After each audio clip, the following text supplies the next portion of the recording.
I hope to see you guys on tour this fall. Classic Climb Tour, Atlanta, August 21st. DC, August 28th. Lots of great speakers, lots of great opportunities to build a brand that you love, like, trust, getting up every day, checking on. See you on tour. Man, I've got to give a quick commentary to Diamond Dave. Did an amazing video. If you haven't watched that video, go click it here. It'll be in the right hand corner. But power resides within families, and Game of Thrones is a perfect example of that, and people trying to reclaim their family name. But I'll take a minute and I'll talk about it. The boss chick thing. There's several young, beautiful YouTubers and Instagram influencers who have kind of let go of that boss chick thing, and they've moved over to a femininity push. Now, let me be very clear on what I think, and this is no disrespect to anybody. The whole boss chick thing is hilarious because the majority of these people you see on the internet that were talking about boss chick and look at my closet and look at my clothes and look at me run this business were married. Let me say that again. A lot of the people you see out here talking about I'm a boss chick were married or had a man living with them supplementing their lifestyle. A lot of people know this, and I've talked about this a lot. Me and a couple other business owners who are single and not married, we very clearly talked amongst each other and we're like, yeah, but she has a husband. Really, it's a family thing. She's not a boss chick.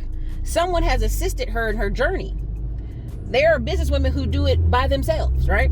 Now, this isn't like a infighting between women, but this is where it's delusional. There's no such thing as a boss chick if you have a husband.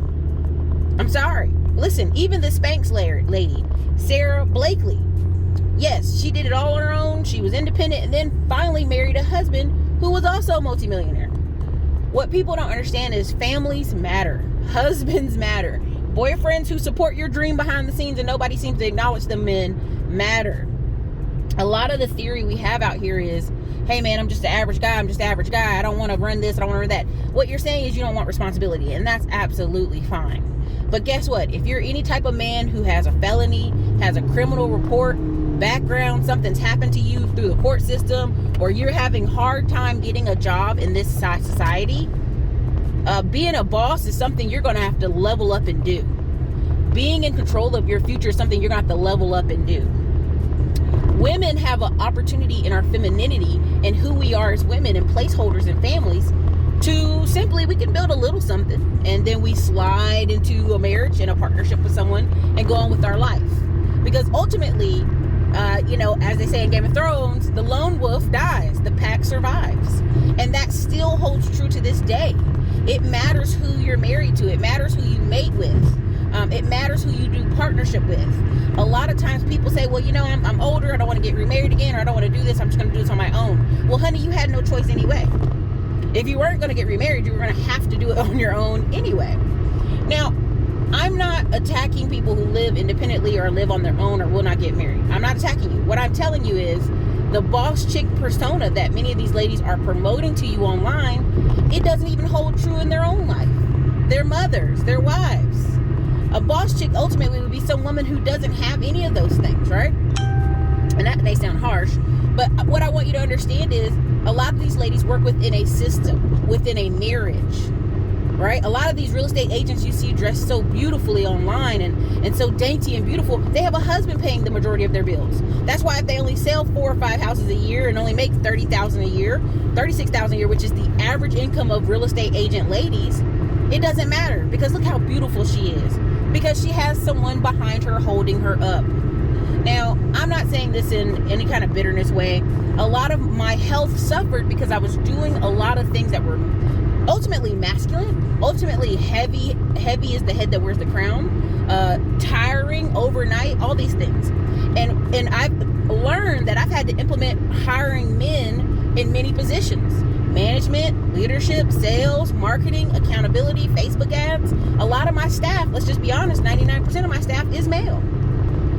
Because men have a role and a function in our society and help build things and hold things up. That's just the truth of it. I've made it very clear. I come from North Carolina, and where I'm from, North Carolina, our family owns land, they own real estate, and majority of them are in law enforcement. So when people just taking it from the video, when people would say something to me or my sister or any of our cousins, or we had a speeding ticket or something happened, we go, hey, I'm such and such daughter, I'm such and such son, I'm such and such cousin. Oh, can you call my family member this? I remember a police officer being so mad that I had said, can you call my family? One, because, he was on some BS that night. And two, he was mad. He was 5'4", he was angry. How dare her call out on her family? And that is something that's very common when you're in a family that does well for itself in any area.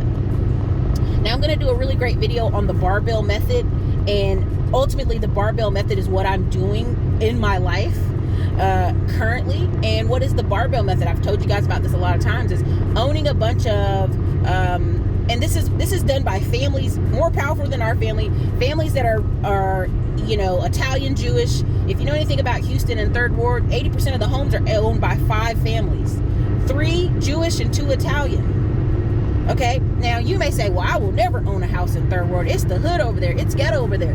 That family owns 80% of all the rentals in that property, and they're the wealthiest, one of the 5 of the wealthiest families in Houston. Why? Because they own all this land. Even one of my business landlords here in Austin that owned a business I was renting from, he's one of the wealthiest Hispanic families out of Houston. They're investing where? In Pflugerville, where they can't afford to. What I'm trying to get you to understand is the barbell method is when you own a conglomerate of properties in lower income areas, or what we would call the hood, and then we take that money that we've made from the hood, like every other family in America that's done this, and put it in the select areas we want to be in, right? We buy a particular business building in a city. We buy a couple more rentals in that city in a nicer side of town to balance out our portfolio. Now, why does this matter? Many people want power. They want respect. A lot of people in our community learn the game late. Like, oh man, I finally got this business making money. And after they spend the first 2 or 3 years stunting, traveling, cutting up, tricking on women, they finally go, okay, now I want to take the rest of this money and really invest it. And that's why you have a lot of these basketball players, a lot of these musicians, these athletes. They spend so many of the first years tricking that by the time it's ready to invest the money, they're already behind the 8 ball. Because power resides within family. So if you come from a family that doesn't know anything, there's no one in your family that's wealthy or powerful or owns their own business, by the time you get on the curveball and go, oh my God, I need to be doing A, B, C, and D, it's a little late. And I know people say, well, Erica, real estate's so expensive. People to get into real estate, it's so expensive. But listen, a lot of the wealthiest people you see right now on YouTube, on these streets, behind the scenes, they have wholesale companies that run around calling all day long, making deals with land and property and all this other stuff. And then they take that money and do what? Invest it into the other barbell side of their business. The nice part of the business, the decorative part of the business, the nice multifamily apartments, having equity shares in other types of companies. But they started from getting it out of the hood. And everybody sees this concept except us. We're so busy trying to move out of the hood. We won't buy anything over there. We won't maintain anything. And again, if you go look up Detroit just did $15 million. And Peter put it up on the screen. We'll take a screenshot.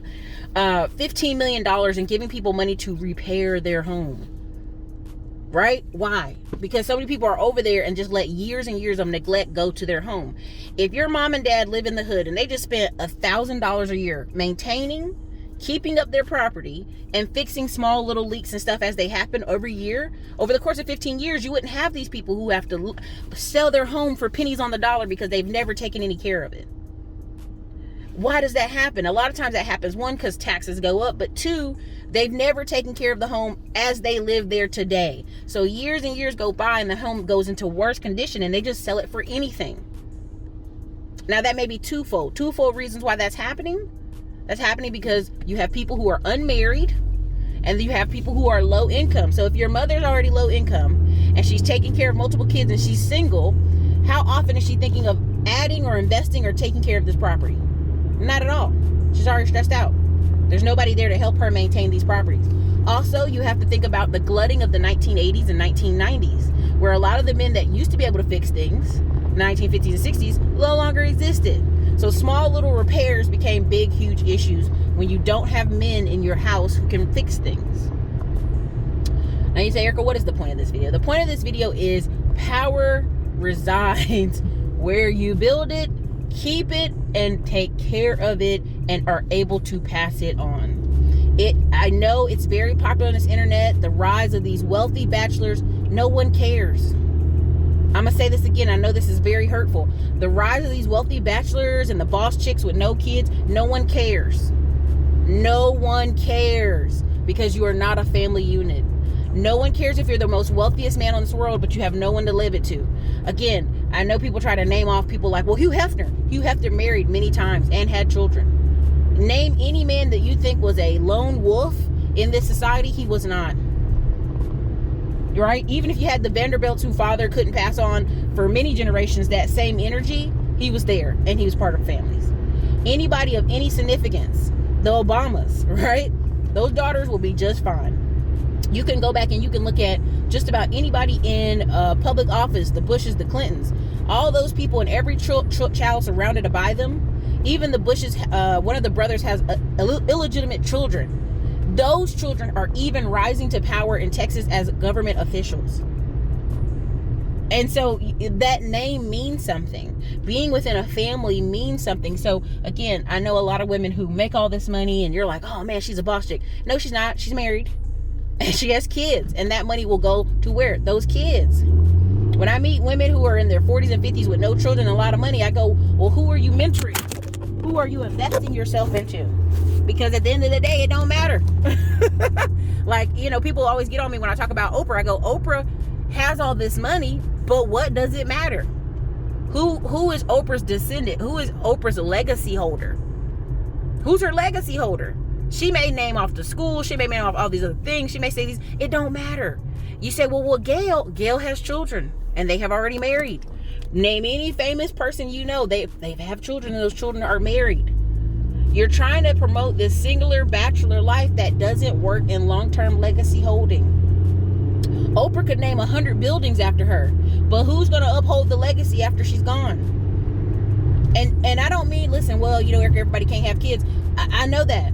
But at the end of the day, it still belongs to families. Is there a network of Oprah's cousins who are going to uphold her legacy? Look what happened to Prince. Prince, as soon as he died, wasn't even good cold in the ground. His family members, his sibling, his sister, sold rights that he spent years, 20, 30 years of his life trying to get access to. You have to understand that there is no legacy holder if the first thing they do when you die is sell it. Because they cannot maintain it. They haven't been taught anything. They haven't been groomed for anything. Anyway, I didn't want to make this too long. I just want to make this very clear that I get it. It's super cool to talk about the young, wealthy bachelors, single fox folks. But a lot of the time when you really read the news or you really dig deep into families that have money, they're all married. They all have children to carry on their legacy. And let's be very clear. Nick Cannon's kids and Future's kids, they will not be rubbing elbows in the Hamptons. They will not be rubbing elbows at Yale. They will be punchlines in comedy. They will not be the best of the best. We already know this. You think, well, they have money, Erica, but they don't have structured, intact families. Nick Cannon has already seen. He talked smack about a certain group and got smacked down. Okay? You see, he doesn't talk about Dr. Seba anymore. You see, he doesn't talk about owning certain rights anymore because he doesn't have them. So again, what can you get out of this video? If you're a family, the number one thing I tell you to do, go find a market where you can buy up a lot of real estate. I don't care if it's the middle of buck to nowhere. Buy up as much properties in one area as you can. Let the money from that help you fund building something big in Atlanta, building something big in DC, building something big in Virginia. It's called the barbell method. It's not too hard for people to do it, and it's something that our family currently does, and it's something that I'm currently doing. And 2 years from now, when I do a really cool video on it, you guys will understand. Because a lot of people go, why are you dealing in Detroit in these smaller markets? Why? Because that's really like number one step of wealth when you meet wealthy big families is they buy up a bunch of properties in a smaller, cheaper market, take that money and put it where they really want it to be. So anyways, you guys, this is your girl Erica from the Classy Climb blog. Talk to you later.